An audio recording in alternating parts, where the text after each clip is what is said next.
The day my brother stopped talking to me, he did not shout. He did not fight. He did not even explain.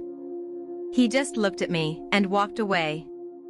I remember standing there with my mouth half open, holding a cup of tea that had already gone cold. I wanted to ask him what I had done wrong, but no words came out. That was the last normal conversation we ever had. After that day, my phone stayed silent. No calls. No messages. No missed calls at night. No birthday wishes. At first, I told myself he was busy. He had work. He had his own family. Life gets heavy sometimes. But days turned into weeks. Weeks turned into months. And months slowly became years. People say silence is peaceful. But silence like this, it feels like punishment. Every time my phone rang, my heart jumped. Every time it wasn't him, my heart fell again. I replayed our last meeting again and again in my head. Did I say something wrong? Did my face show disappointment? Did my silence hurt him?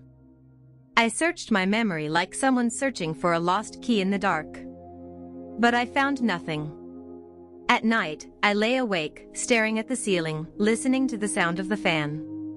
The house felt bigger, colder, empty. I missed my brother. Not just his voice, but the feeling of having someone who knew me before life changed me.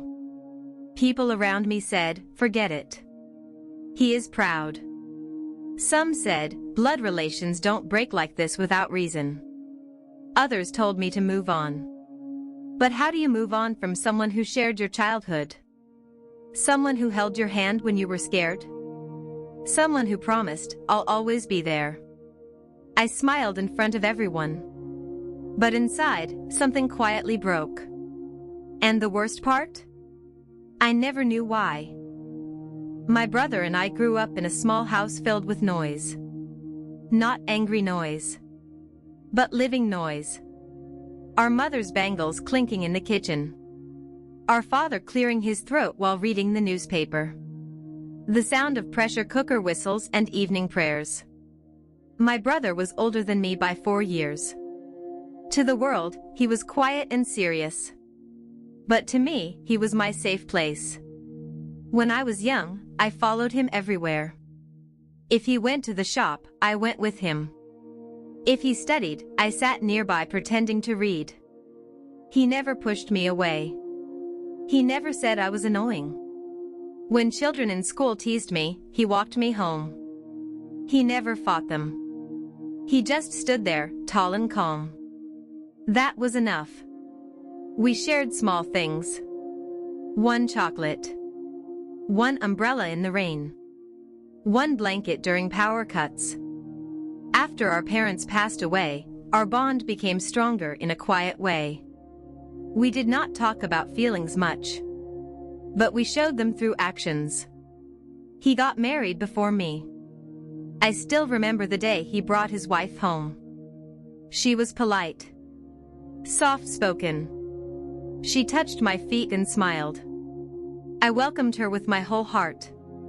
I truly did. I believed family only grows bigger with marriage. I believed love multiplies. For some time, everything felt normal. Festivals, family dinners, laughter around the table. But slowly, something changed. It was not loud. It was not dramatic. It was like a door closing very softly. My brother stopped sitting with me as long as before. He checked his phone more often. His answers became shorter. I noticed, but I said nothing. I thought maybe marriage changes priorities. Maybe he was learning a new life. I didn't want to become that sister who complains. So I stayed quiet. When I called him, he answered. But he did not talk much. When I visited his house, his wife was polite but distant. Her smile didn't reach her eyes. Still, I told myself, it's okay. Don't imagine things. Then one day, he stopped answering my calls. At first, I laughed it off. Network issue, I said. But deep down, my heart felt uneasy. The silence did not come suddenly. It came in pieces. A missed call here. A short reply there. I remember calling him on a Sunday afternoon. No answer. I sent a message. Are you okay? No reply. That night, I stared at my phone until my eyes hurt. The next week, I heard from a relative that my brother had visited our hometown. He did not tell me. That hurt more than I expected. I asked myself, am I no longer important? I tried again. I sent a simple message. I miss you. Days passed. No response. I started blaming myself. Maybe I had said something wrong to his wife. Maybe my tone was misunderstood. Maybe I expected too much. I replayed every conversation. One memory kept coming back. Months ago, during a family dinner, I had said casually, "You work too much. You should rest." I said it with concern. But what if it sounded like judgment? What if she heard it differently? I never meant to interfere. But intentions don't always matter. Slowly, the distance became visible. He unfriended me from social media. He changed his number. That was the moment my chest felt tight. I wanted to knock on his door. But fear stopped me. Fear of being unwanted. Fear of hearing words that cannot be taken back. At family gatherings, people whispered. Some looked at me with pity. Some with suspicion. Something must have happened, they said. But I didn't know what. The nights became heavier. I talked to him in my head. I imagined him answering. Sometimes I cried quietly so no one could hear.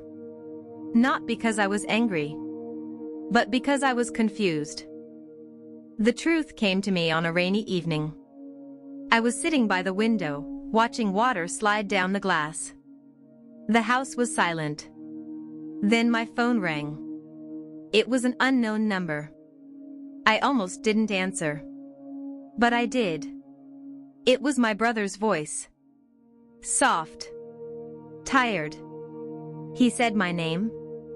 I couldn't speak. After a long pause, he said, "I thought you knew." I asked, "Knew what?" He sighed. He told me that his wife believed I never accepted her. That I looked down on her. That I complained about her behind her back. My heart dropped. None of it was true. But silence had allowed misunderstandings to grow. He believed staying away would keep peace in his home. I listened. I didn't interrupt. When the call ended, I cried. Not loudly. Just quietly. I wrote him a letter. Not a message. A letter. I wrote slowly. Honestly. I explained my silence. My love. My pain. I didn't blame anyone. Weeks passed. Then one day, he came to see me.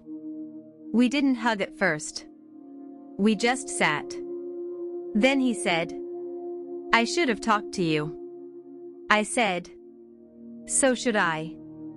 The distance didn't disappear instantly. But something softened. We started again. Slowly. Today, we are not the same as before. But we are talking. And that is enough. Silence can protect. But it can also destroy.